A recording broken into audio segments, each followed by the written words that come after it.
রংপুর সরকারি সিটি কলেজের একাদশ বিজ্ঞান শাখার সকল ছাত্রছাত্রীকে শুভেচ্ছা জানিয়ে আমরা আজ পদার্থবিজ্ঞান ক্লাস শুরু করছি। আমরা ভেক্টর অধ্যায়ের আমাদের মূল আলোচ্য বিষয় থাকবে লব্ধি। আসলে এই লব্ধি কি? লব্ধি বিষয়টা বোঝার আগে আমাদের কিছু সংজ্ঞার প্রয়োজন আছে। আমরা ইতিপূর্বে বলেছিলাম ভেক্টর রাশি কাকে বলে। যে সমস্ত ভৌত রাশি সম্পর্কে জ্ঞান লাভ করার জন্য বা জানার জন্য আমাদের মান ও দিক উভয়ের প্রয়োজন হয়, সেই ভৌত রাশিগুলোকে বলা হয় ভেক্টর রাশি। অর্থাৎ ভেক্টর রাশির মানও আছে, দিকও আছে। যেমন ভেক্টর রাশি কোনগুলো? বল, ত্বরণ, এগুলো ভেক্টর রাশি। একটা উদাহরণ দিলে ভালো হয়। মনে করো আমি দাঁড়িয়ে আছি, আমার ওপর দুটো বল প্রয়োগ করা হয়। একটার মান 10 নিউটন, একটার মান 12 নিউটন। তাহলে আমার উপরে মোট প্রযুক্ত বল কত? 10 আর 12 যোগ করলে হয় 22। যদি আমি বলি 22 নিউটন, তাহলে উত্তরটা ভুল হবে। কারণ এখানে শুধু মানগুলো হিসাব করলে হবে না, এই ভেক্টর রাশিগুলোর দিক জানাটা জরুরি। যেমন আমার উপরে যদি দুই দিক থেকে বল প্রয়োগ করা হয়, ঠিক আমার আঙ্গুলের মতো, এই 12 নিউটন আর 10 নিউটন, এই বল দুটো যদি হয় পরস্পর বিপরীতমুখী, তাহলে নিট বল হবে বা লব্ধি বল হবে মাত্র 2 নিউটন। কারণ পরস্পরকে নাকচ করে দেওয়ার পর নিট থাকবে মাত্র 2 নিউটন। অর্থাৎ এই উদাহরণ থেকে আমরা বুঝতে পারছি যে ভেক্টর রাশির যোগ বিয়োগ কিন্তু সাধারণ বীজগণিতের নিয়মে হবে না। ভেক্টর রাশির যোগ বিয়োগ বা লব্ধি নির্ণয় করতে হবে জ্যামিতিক নিয়মে।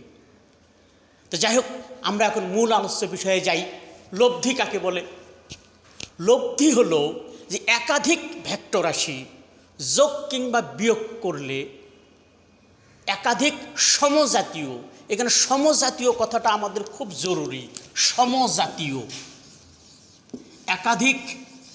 একাধিক সমজাতীয় ভেক্টর রাশি যোগ কিংবা বিয়োগ করলে নতুন যে ভেক্টর পাওয়া যায় তাকে লব্ধি বলে। অর্থাৎ একাধিক সমজাতীয় ভেক্টর রাশির যোগফল বা বিয়োগফলটাই হচ্ছে লব্ধি।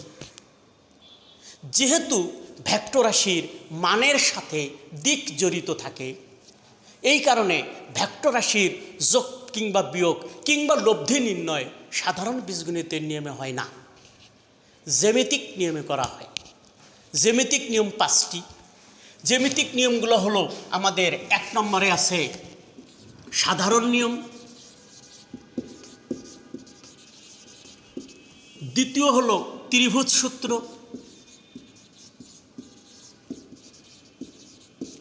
তিন নম্বর হলো সামুদ্রিক সূত্র,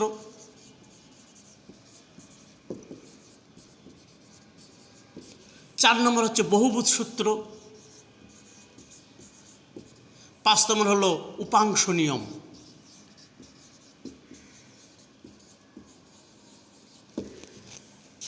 এই হচ্ছে 5টা নিয়ম। তাহলে আমরা আর একবার একটু রিভিউ করে নেব। একাধিক সমজাতীয় ভেক্টর রাশি যোগ কিংবা বিয়োগ করলে নতুন যে ভেক্টর পাওয়া যায় তাকে লব্ধি বলে। আমাদের দ্বিতীয় কথা হলো ভেক্টর রাশির মানের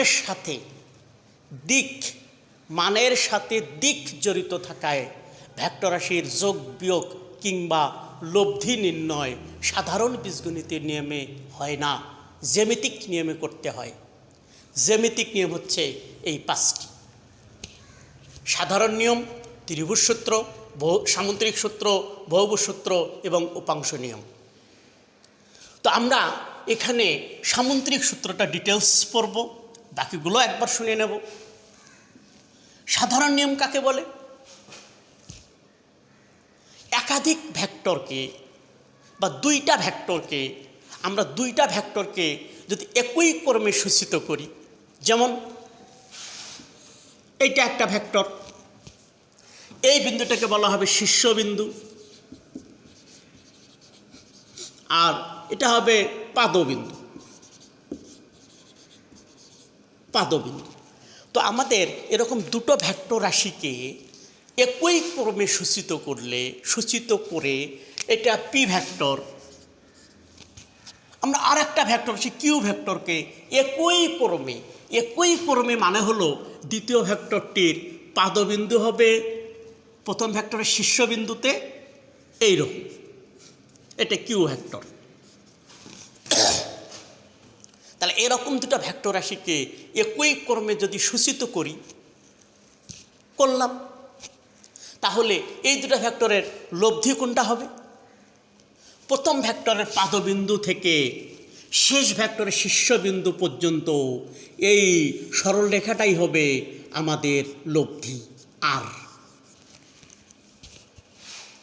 তাহলে সাধারণ নিয়মটা কি? সাধারণ নিয়ম হলো যে দুটো ভেক্টর রাশিকে একই ক্রমে সূচিত করার পর প্রথম ভেক্টরের পাদবিন্দু থেকে শেষ ভেক্টরের শীর্ষবিন্দুর এই সংযোজক সরল রেখাটাই হবে লব্ধি, এবং লব্ধির দিক হবে প্রথম ভেক্টরের পাদবিন্দু থেকে শেষ ভেক্টরের শীর্ষবিন্দু অভিমুখে, চিত্রের ন্যায়। এই নিয়মটা হলো সাধারণ নিয়ম। এই জিনিসটাও আসলে সাধারণই, এটাকে জটিলভাবে নেওয়ার কোনো সুযোগ নাই। এরপর হলো ত্রিভুজ সূত্র। ত্রিভুজ সূত্র এটাই হচ্ছে মৌলিক সূত্র, লব্ধি নির্ণয়ের মৌলিক সূত্র হচ্ছে ত্রিভুজ সূত্র। এটা বিবৃতি কেমন হবে? যে আমরা একটা ত্রিভুজ অঙ্কন করে নিলাম,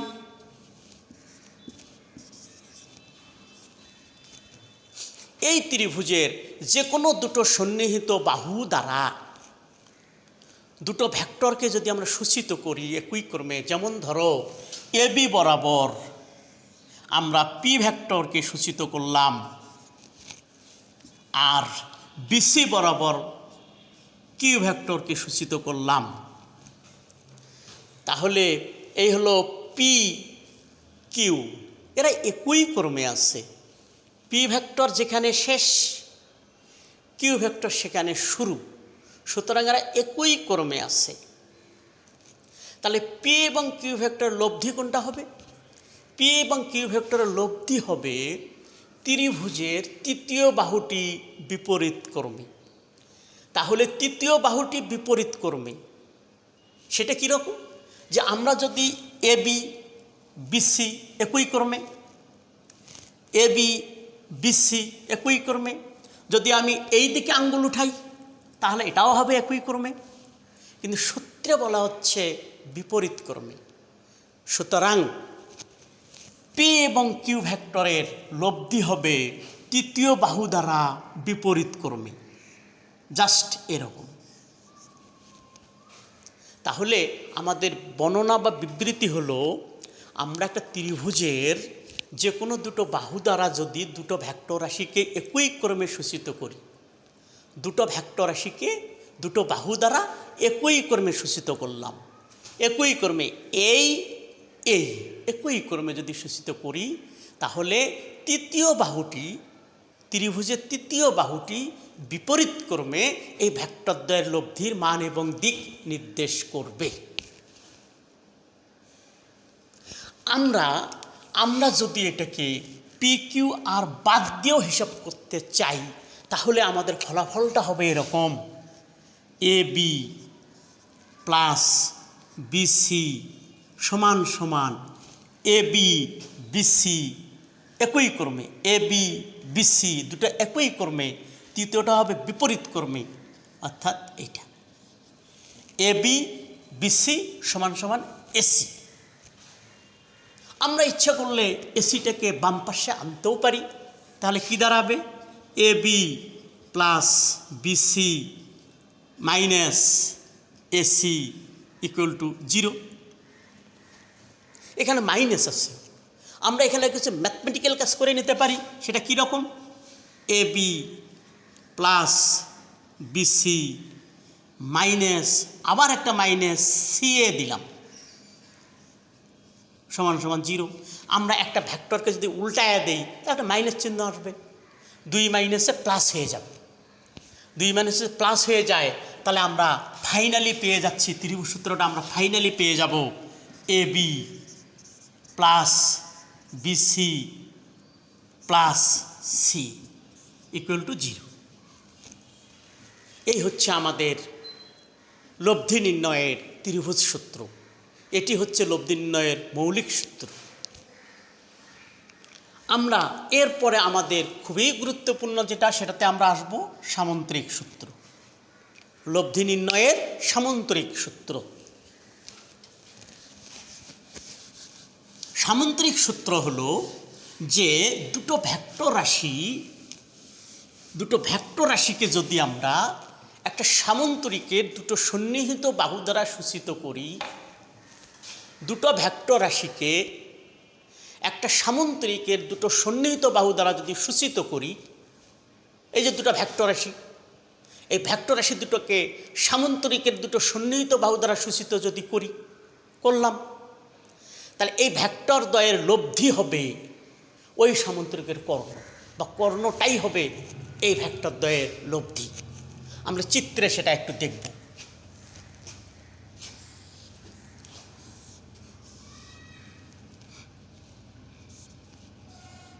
মনে করো এটা আমাদের একটা সামন্তরিক।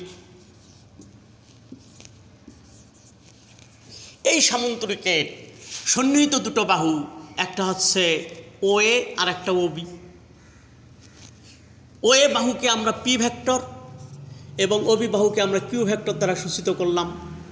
অর্থাৎ পি এবং কিউকে, পি ভেক্টর এবং কিউ ভেক্টরকে আমরা দুটো সন্নিহিত বাহু দ্বারা দিকে ও মানে সূচিত করলাম। এ অবস্থায় এদের লব্ধি কত হবে? পি এবং কিউ এর লব্ধি হবে ওই যে শীর্ষবিন্দু, যেখান থেকে আমরা দুটো সন্নিহিত বাহু নিয়েছিলাম, ওই শীর্ষবিন্দু থেকে অঙ্কিত কর্ণ এই যে। তাহলে আমাদের কর্ণ ও সি হবে পি এবং কিউ ভেক্টরের লব্ধি। এখানে আমাদের পি থেকে কিউ পর্যন্ত এই কোণটাকে যদি আমরা বলি আলফা, আমি এখানে আরেকটু দেখাতে চাচ্ছি। আমাদের এটা পি ভেক্টর আর এদিকে আছে আমাদের কিউ ভেক্টর, এই মধ্যবর্তী কোণটা আমাদের আলফা। দুই ভেক্টরের মধ্যবর্তী কোণ আলফা।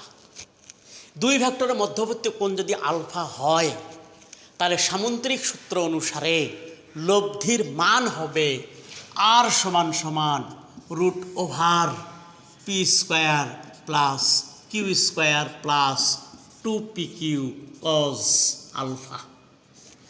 খুব খুব গুরুত্বপূর্ণ একটা সমীকরণ।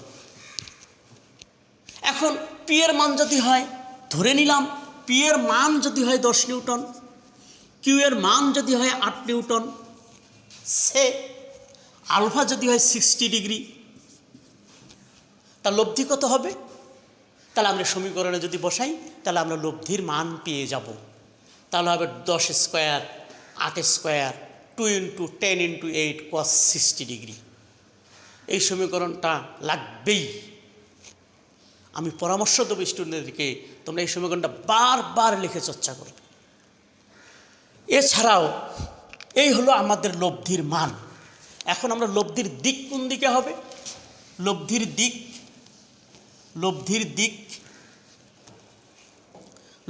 দিক আমরা ধরে নিলাম যে লব্ধি আর পি এর সাথে থিটা কোণে আনত, অর্থাৎ লব্ধিটা পি এর ক্রিয়ারেখার সাথে থিটা কোণে আছে। এ অবস্থায় আমরা যদি কিছু ম্যাথমেটিক্যাল ক্যালকুলেশন করি, তাহলে আমরা পেয়ে যাই tan থিটা সমান সমান Q sine alpha P plus Q cos alpha. এখানে মনে রাখার ছোট্ট একটা পরামর্শ দেওয়া হচ্ছে, তা হলো তোমরা একটু খেয়াল করে দেখবে যে আসলে থিটা এই কোণটা কার সাথে আছে? পি এর সাথে আছে, নাই কার সাথে? কিউ এর সাথে নাই। অর্থাৎ লব্ধি লব্ধি কার সাথে কোণ উৎপন্ন করেছে? পি এর সাথে। কার সাথে কোণ উৎপন্ন করেনি? কিউ এর সাথে কোণ উৎপন্ন করেনি। তাহলে যার সাথে কোণ উৎপন্ন করে নাই সেটা উপরে দেব, উপরে যাবে কিউ আর নিচে আসবে পি। তাহলে আমাদের সহজে মনে থাকবে। আমরা এখন ইচ্ছা করলে অতএব আমরা লিখতে পারি থিটা সমান সমান হবে ট্যান ইনভার্স, ট্যান ইনভার্স পুরো রাশিটা চলে আসবে Q sine alpha P plus Q cos alpha. এই হচ্ছে আমাদের লব্ধির মান নির্ণয়ের সমীকরণ এবং এই হচ্ছে আমাদের লব্ধির দিক নির্ণয়ের সমীকরণ। অসংখ্যবার লিখতে হবে। এখন আমরা কিছু উদাহরণে যাব। উদাহরণে আমরা জিনিসটাকে আরও একটু বোঝার চেষ্টা করব।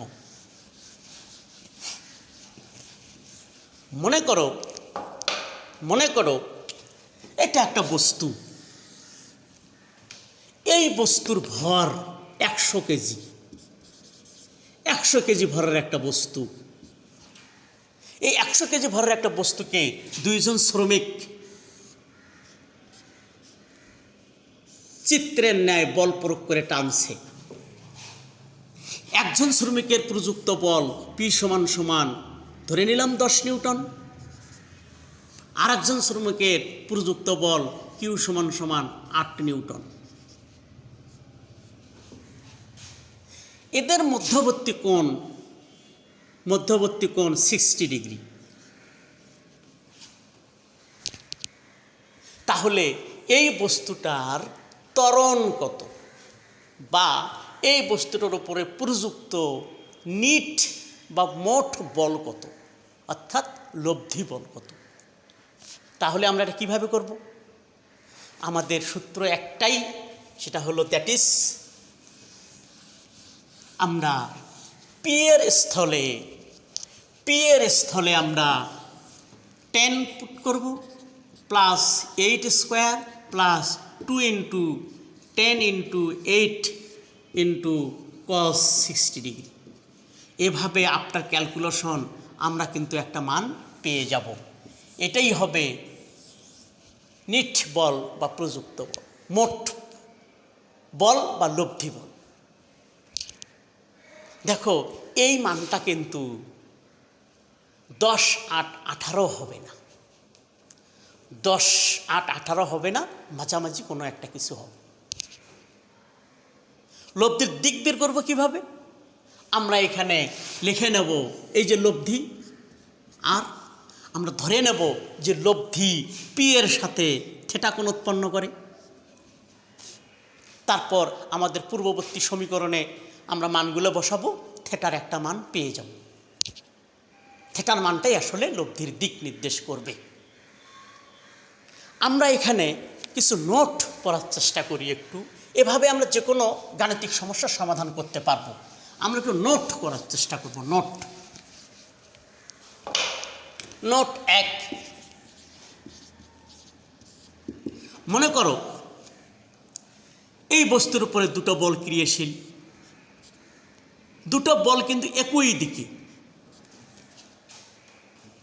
একটার মান 10 নিউটন, একটার মান পূর্বের ন্যায় 8 নিউটন।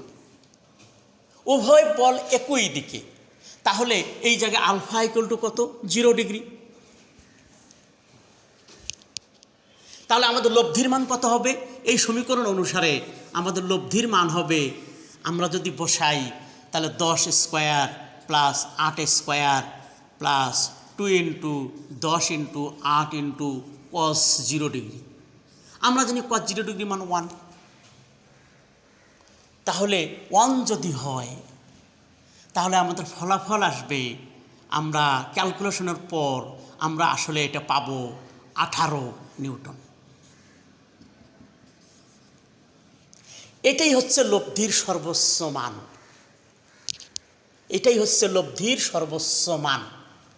এই জন্য এটাকে আমরা ম্যাক্সিমামটা দিতে পারি।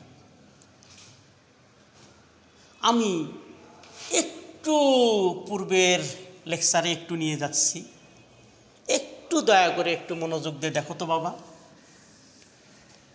এই সমীকরণে একটু দেখো তো, আলফা যদি 0 ডিগ্রি হয়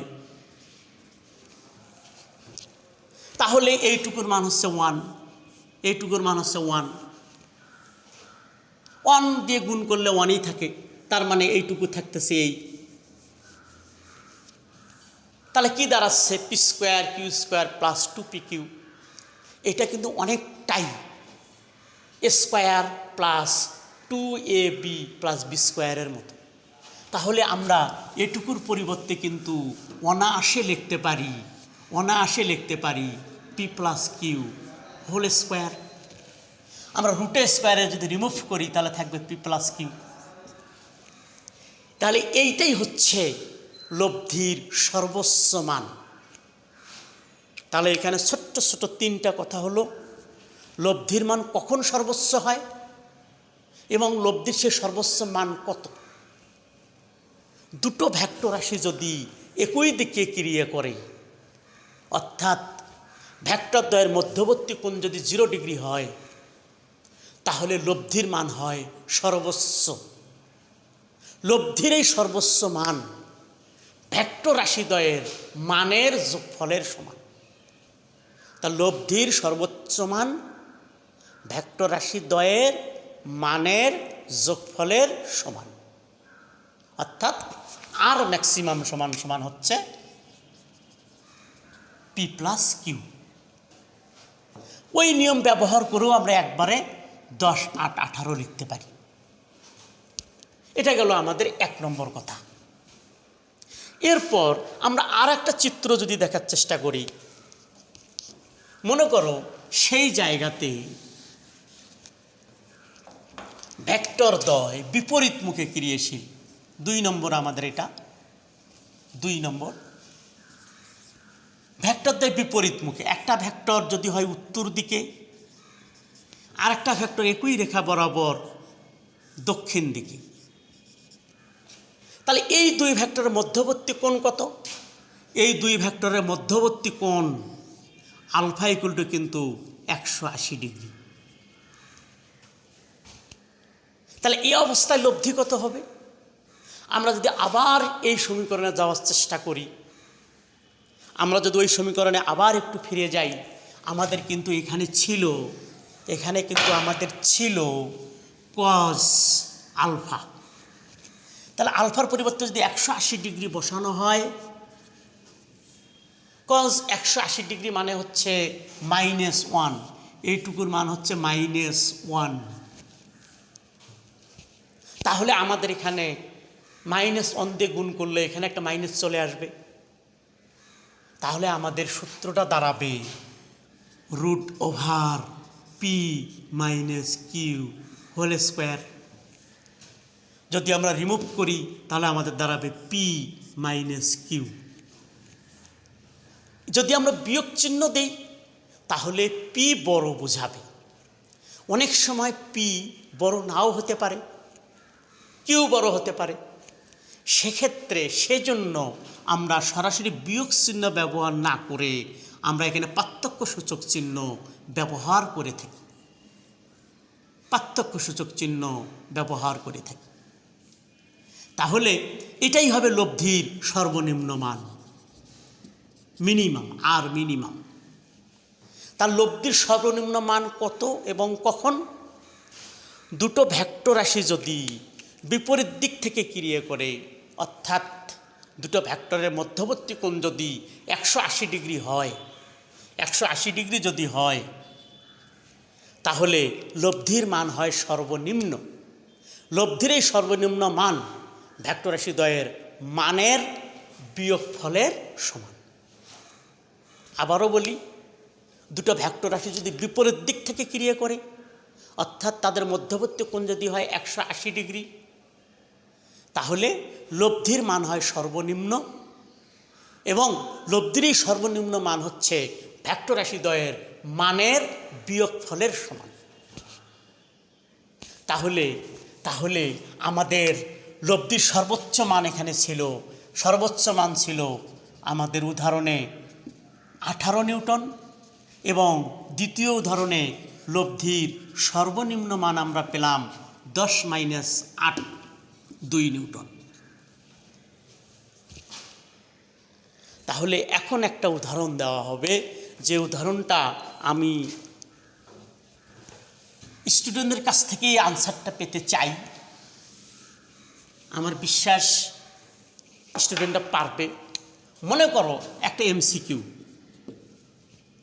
একটা বস্তুর উপর ক্রিয়াশীল দুটো বল, একটার মান 12 নিউটন আর একটা বলের মান 8 নিউটন। একটা বস্তুর উপর ক্রিয়াশীল বল দুইটা, 12 নিউটন এবং 8 নিউটন। তাহলে ওই বস্তুর উপরে ক্রিয়াশীল বল হচ্ছে এই দুটা। ওই বলদ্বয়ের লব্ধি কোনটি হতে পারে না? তাহলে এই বলদ্বয়ের লব্ধি নিচের কোনটি হতে পারে না? এখানে নেগেটিভ শব্দগুলো সাধারণত প্রশ্নে হয় না, তারপরেও কিন্তু অ্যাডমিশন টেস্টে হয়ে থাকে। বোঝানোর সুবিধার্থে শব্দটা ব্যবহার করা হলো। তাহলে এরকম দুটো বলের লব্ধি কোনটি হতে পারে না? অপশনগুলো দেখো। মনে করো একটা আছে 12 নিউটন, আর একটা অপশন আছে 8 নিউটন, আর একটা অপশন আছে 25 নিউটন, আর একটা অপশন আছে মনে করো 5 নিউটন।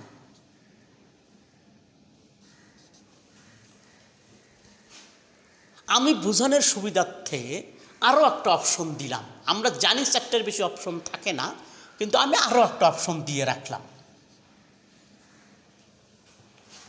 এখন এগুলোর মধ্যে লব্ধি কোনটি হতে পারে না? খেয়াল করে দেখো যে এই দুটোর সর্বোচ্চ লব্ধি যোগফল সমান, সর্বোচ্চ লব্ধি যোগফলের সমান, তার মানে 12 আর 8 20। তাহলে এই দুটো বলে লব্ধি সর্বোচ্চ হবে 20 নিউটন। 20-এর ওপরে কিন্তু 21, 22, 23, 24, 25 হওয়ার কোনো সুযোগ নেই। এই দুটো বলের লব্ধি হচ্ছে সর্বোচ্চ মান হচ্ছে যোগফলের সমান, এদের যোগফল 20 নিউটন। সুতরাং লব্ধি কিন্তু 20 নিউটনের চেয়ে বড় হবে না। কাজেই 25 নিউটন এটা হতে পারে না, এটা হতে পারে না। আর কি, এই দুটো বলের লব্ধির সর্বনিম্ন মান হচ্ছে বিয়োগফলের সমান। লব্ধির সর্বনিম্ন মান বিয়োগফলের সমান।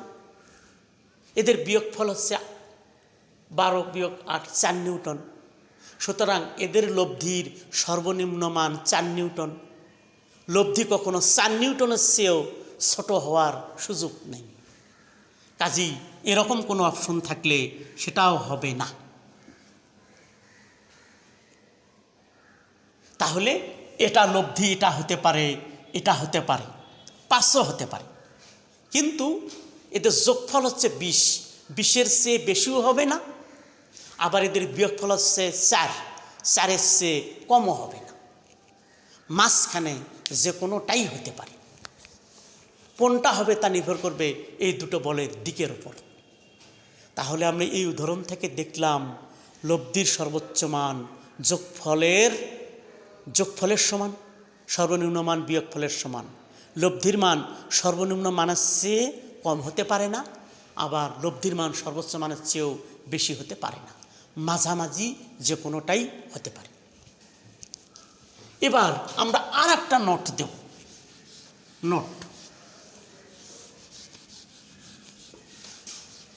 সেটা হলো যে একটা বস্তুর উপরে মনে করো 2টা বল আছে। একটা বল 10 নিউটন, আর একটা বল সেটাও মানো 10 নিউটন। দুটো বল এইরকম একটা বস্তুর উপরে ক্রিয়াশীল দুটো বল হচ্ছে 10 নিউটন করে। দুটো বল দুটোই 10 নিউটন। এখন আমার কথা হলো এদের যোগফল বা লব্ধি 10 নিউটন হতে